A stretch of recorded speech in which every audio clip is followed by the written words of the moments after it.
Il était attendu de pied ferme. De nombreux étudiants en échange dans des universités en Russie ont fait le déplacement en ce samedi matin pour accueillir le président burkinabé et son arrivée dans l'amphithéâtre a été digne d'une rockstar.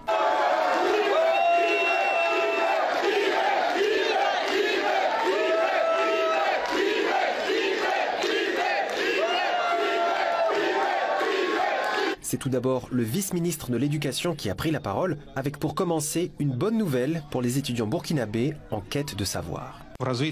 Dans le cadre des accords avec le président russe Vladimir Poutine, nous travaillons activement au développement de notre coopération sur le plan humanitaire, y compris dans le domaine de l'éducation. Le gouvernement russe accorde chaque année un quota aux citoyens burkinabés pour étudier dans les universités russes. Nous sommes prêts à augmenter le volume de ce quota. Le dirigeant sahélien s'en est félicité, mais il a également affiché son ambition d'ouvrir des antennes d'universités russes directement au Burkina Faso. Comme le vice-ministre de l'Éducation l'a dit, nous allons travailler à ce que le nombre d'étudiants ici augmente. Mais aussi, j'ai échangé avec eux, nous souhaitons que ces universités, telles que cette université chimique et l'université de radiotechnologie, qu'on puisse les dupliquer au pays et former plus d'étudiants et que nous puissions être en coopération et qu'ils nous envoient des instructeurs sur place pour avoir de grands laboratoires et de grandes universités. Un message qui, semble-t-il, est bien passé auprès de son auditoire. Mais il a précisé qu'il veut également faire de même, c'est-à-dire instaurer des universités qui font la même chose chez nous, en Afrique, plus précisément chez lui, au Burkina Faso.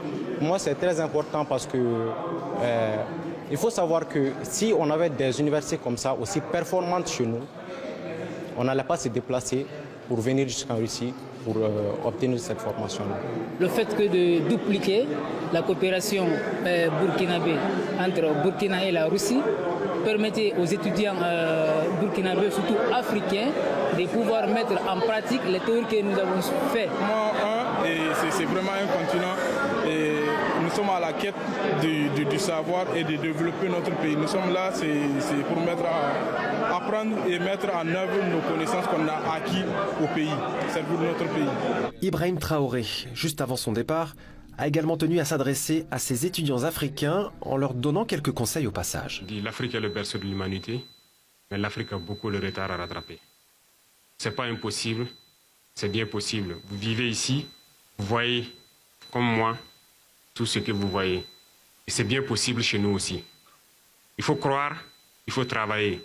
Et je vous exhorte à être des citoyens modèles ici, à respecter les règles et les lois du pays qui vous accueille, à être des modèles d'intégrité, à être solidaires, à être des modèles d'Africains qu'on a envie de voir dehors.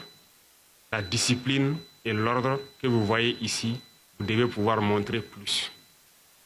Donc, soyez solidaires, apprenez bien et l'essentiel. Nous avons besoin de vous et nous espérons que très bientôt, vous viendrez donc créer ce dont nous rêvons pour les autres générations.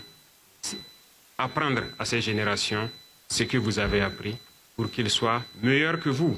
Tout le monde souhaite que les générations à venir soient meilleures que nous. Je compte sur vous pour que vous puissiez apprendre et venir transmettre le savoir. Une leçon qui a été entendue par l'auditoire. Nous qui sommes ici actuellement, nous devons faire le maximum pour que la Russie retienne une bonne image de nous et que cela puisse faciliter les futures relations pour la suite. Au-delà de sa prise de parole du jour, c'est également la personnalité du dirigeant burkinabé qui a impressionné. Oui, effectivement, c'est quelqu'un qui est bien posé, qui a... Quand il parle, on sent que vraiment c'est un responsable qui parle. Et nous souhaitons vraiment emprunter ses pas, parce que nous avons vu que le patriotisme, c'est quelque chose qu'il nous faut aujourd'hui pour pouvoir développer le pays de l'AES. Il faut le reconnaître à travers son leadership, son charisme et en tout cas sa manière de faire et d'exécuter la chose publique. Il est en train d'inspirer les consciences, il est en train d'éveiller la jeunesse. Et il est en train de donner en tout cas une aspiration à tous les peuples qui ont en tout cas une soif de liberté et d'affirmation de soi. À travers Ibrahim Traoré, le monde entier aujourd'hui se retrouve dans le combat en tout cas de ceux qui ont été opprimés et qui cherchent à s'affirmer.